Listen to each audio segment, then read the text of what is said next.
Test 4, Section 1.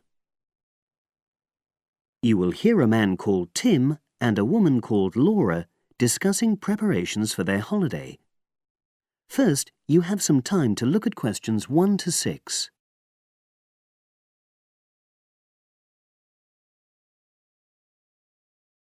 You will see that there is an example which has been done for you. On this occasion only, the conversation relating to this will be played first. Our plane tickets arrived this morning. It reminded me how much there is to do before we go. Let's write everything down, shall we, so we don't forget anything? Yes. And last time we went away, we almost forgot to collect our currency from the bank. So let's start with that.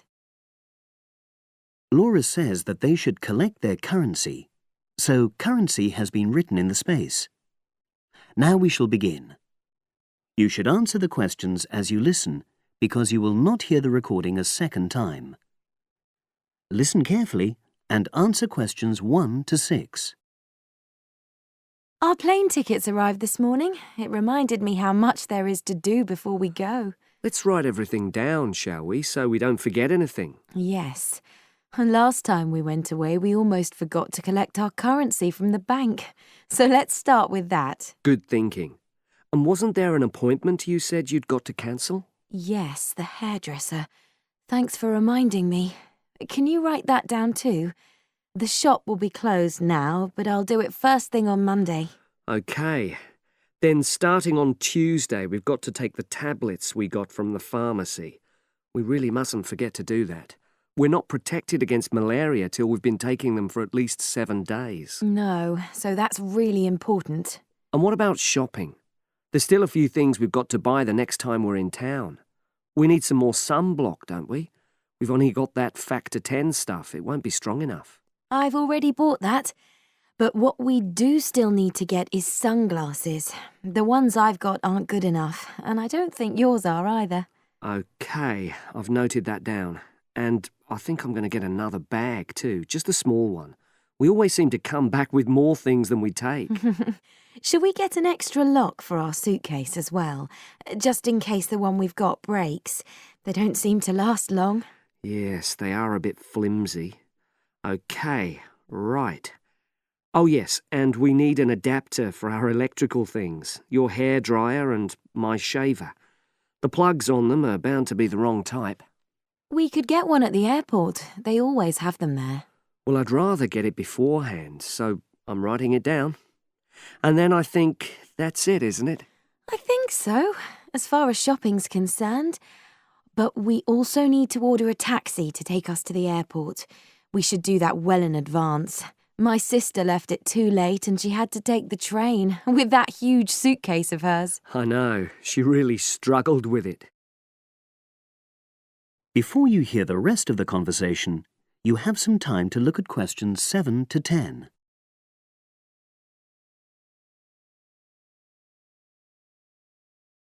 Now listen and answer questions 7 to 10. Now let's see. Your mother said she'd come in regularly while we're away, so what do we want her to do? I'll write some instructions and we can give them to her tomorrow. Good idea. Well, the cat's the main thing. OK. Feed the cat. We ought to leave her the vet's details as well, just in case there's a problem. Yes. Have you got them handy? Hang on, I'm just looking. Yes, his name's Colin Jeffrey. Is that spelt with a G? Actually, it's Jeffrey. Quite an unusual spelling, isn't it? And his number? 077 594 128. It's a mobile. OK. And you should write down where it is. It's 4 Street, not sure what number, but it's next to the bus stop, isn't it? That's not a very good landmark, but it's on the other side of the road to the church, so I'll tell her that. Let's hope she won't need a vet anyway. Yes. Right, apart from that, there are the plants to water. Ask her to make sure they don't dry out. Oh, yes, and I've already mentioned the problem with the boiler, and your mum said she'd come round to meet the heating engineer and let him in. Yes, it's a lot for her to do, but we really need to get the problem sorted out. And the earliest date I could get an appointment was April the 30th. Isn't it the day after we go? Yes, we leave on the 29th, and she'll have to hang around till the job's finished. Oh, well, she won't mind, I'm sure. She likes helping people out. Yes, she does. OK. That's it then, I think. Unless you can think of anything else. Not at the moment. Leave the list there and I'll add to it. That is the end of section 1. You now have half a minute to check your answers. Test 4, Section 2. You will hear a talk on local radio about a short film festival in the town of Adborn. Now you have some time to look at questions 11 to 16.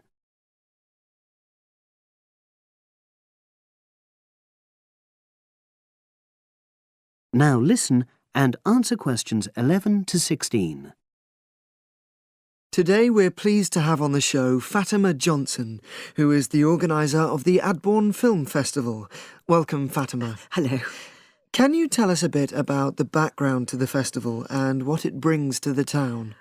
Well, the festival was started in 1996 by the then Mayor of Adborn, Joanne Smith.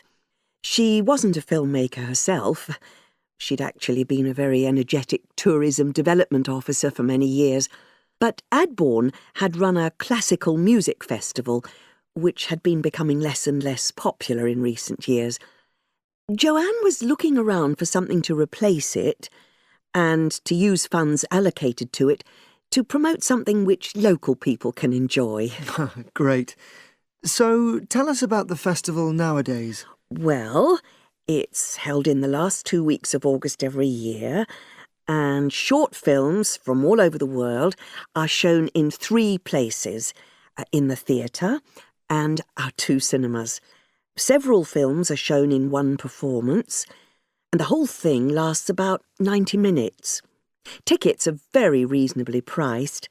Under 12s used to get in for 50p, but now we charge just £1, which is still very good value. £1.50 for students and £2.50 for everyone else. Performances are advertised all round town and also on our website, www.adbornfest.com.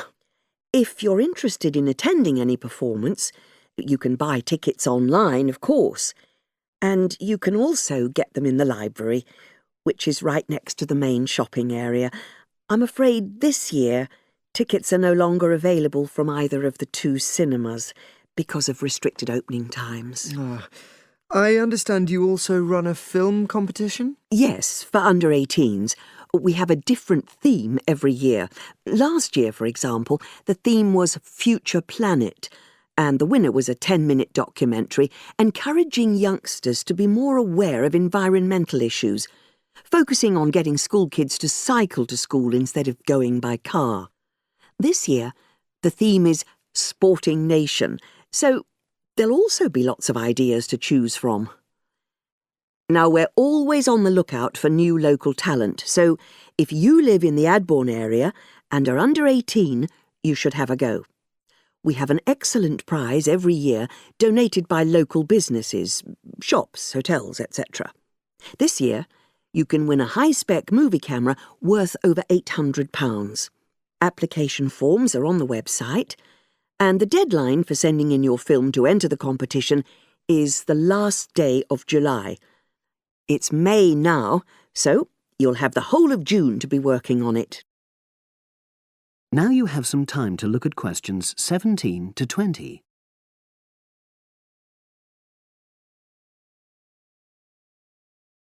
Now listen and answer questions 17 to 20. And what are the judges looking for?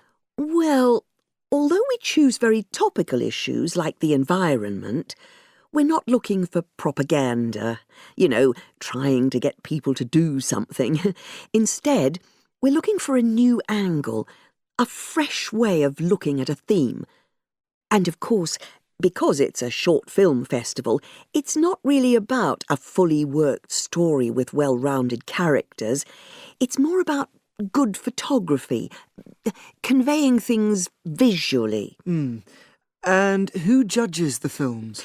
A panel of 3 people who know a lot about film. We've used the same judges for many years, and we're very happy with their expertise. One thing we probably will change next year, though, is we want to add another class and another prize for older filmmakers. We'll keep it at a maximum of 10 minutes, though. The length works well for our festival. We also want to use different venues for the film shows, such as community centres and at least one school. It might make performances more accessible to a wider audience. We did explore the possibility of having late-night showings, but that's unlikely to happen in the coming year. So, as I say, if anyone's interested in submitting a film for our competition, go onto our website and you'll be able to access everything. That is the end of section 2. You now have half a minute to check your answers. Test 4, section 3. You will hear 2 undergraduates doing a research methods course. A girl called Leela and a boy called Jake having a seminar with their tutor. Now you have some time to look at questions 21 to 24.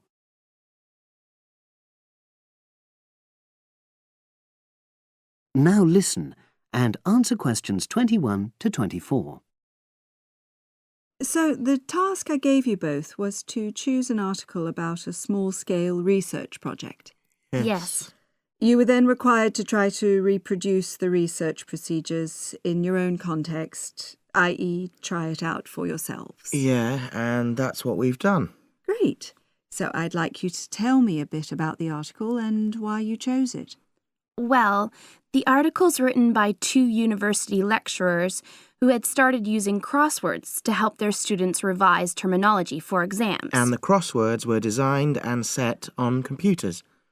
And we selected the article because, well, it seemed an accessible topic, even though we weren't familiar with the technique. You know, using IT to design crosswords for higher education. That's a good reason. So these lecturers wanted to see how well this innovation was received by their students. Yes. So how did you go about reproducing the research? Well, we drew up a list of terms from one of our own modules and designed a crossword for revising these terms. Then we asked our classmates to try out the crossword and give us feedback, their opinions on how they felt about using the technique. Was it easy to find participants? It wasn't easy at first, but then we convinced them that by taking part in the research, they were actually benefiting themselves by preparing for an exam which is coming up later this term. And it worked. Good. So how did you find out what the students thought about doing the crosswords? A questionnaire. The original article used a 2-page long questionnaire. There were lots of excellent questions on it, but the whole section on difficulties using IT is now obsolete.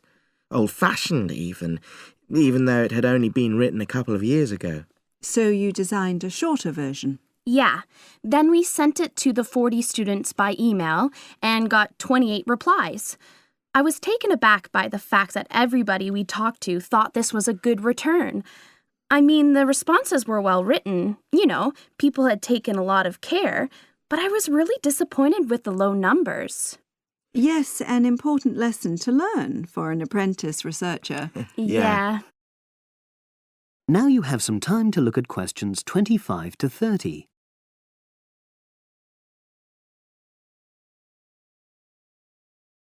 Now listen and answer questions 25 to 30. So what results did you get? Well, basically, the responses were extremely positive.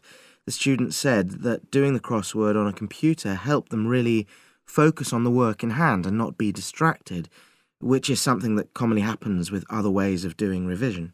Yeah, that was really clear.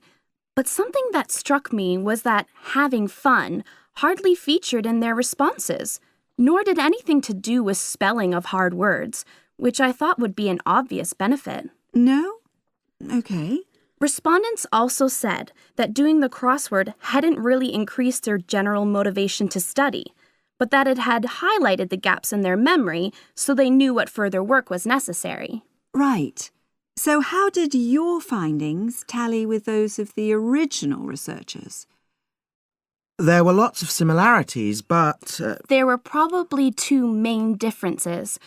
We found that more males than females liked the technique, whereas the original study found the reverse. Also, our respondents said they wouldn't mind doing a crossword as a final official exam, whereas in the original study, students said they would hate doing it even if it meant having a shorter test. But of course, both sets of respondents said they'd be interested in doing more crosswords for informal purposes, revision, and so forth. Right. So let's have a think about the whole project and what you've learned from doing it. Well, it was very time-consuming. Yeah, and I don't think we managed that aspect very well. It could have been worse. I mean, we didn't have a lot of data, so we didn't have to spend ages processing it. And of course, we'd already done a course on numerical data processing, so there wasn't much new there. Yeah, that's true. Anyway, I think we designed our questions well so that they gave us manageable data. Yeah, it really helped having the original study to guide us, as it were. And that helped us to see what a good research instrument is. What a good questionnaire should be like. Absolutely. We got a lot from that. But when we were writing up the project, I'm not sure whether we'll know how to acknowledge the work of the original study.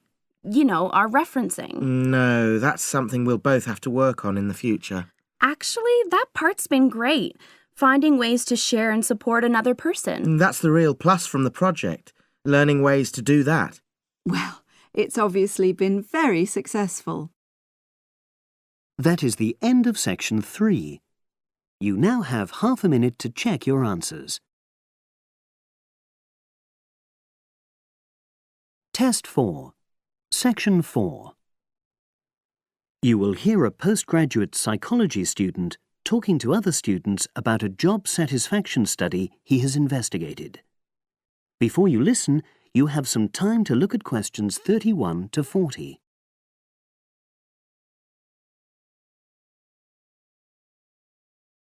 Now listen and answer questions 31 to 40. Good morning, everyone. For my presentation today, I'm going to report on an assignment that I did recently.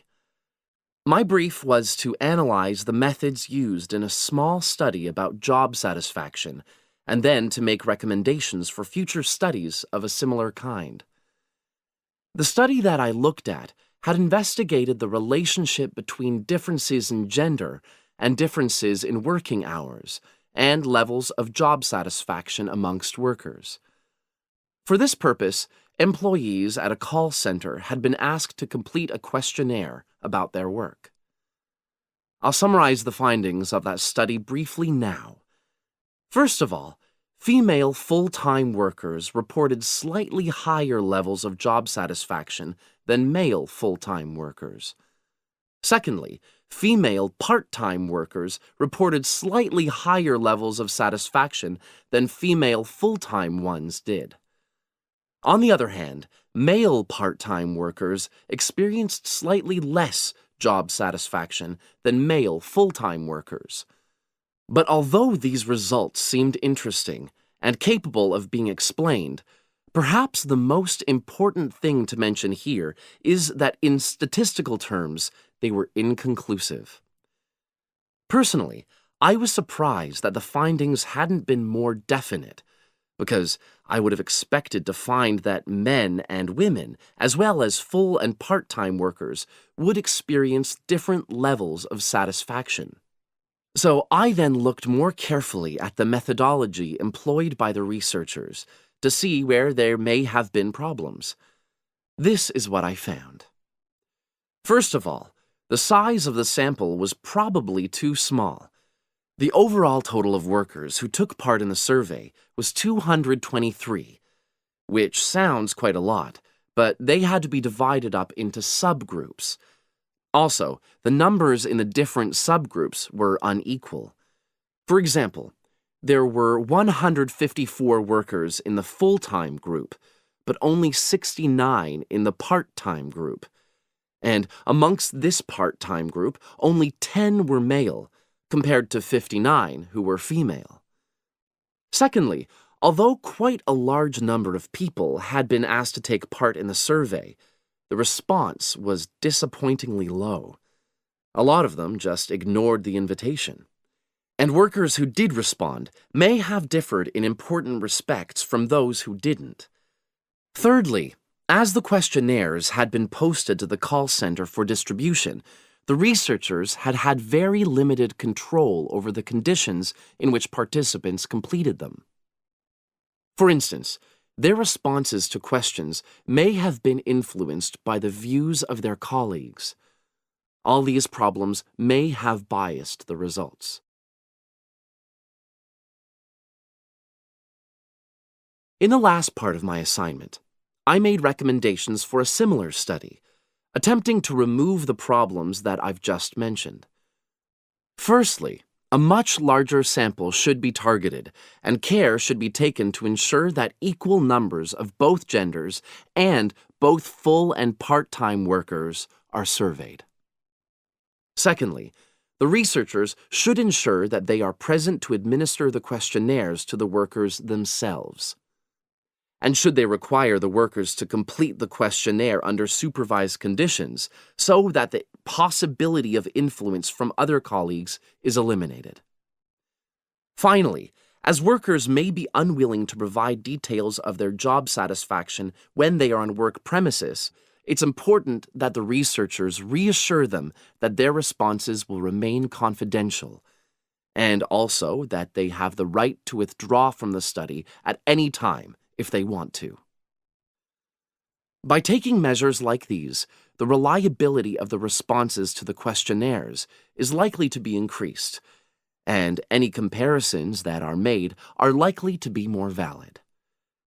So, that was a summary of my assignment. Does anyone have any questions? That is the end of section 4. You now have half a minute to check your answers.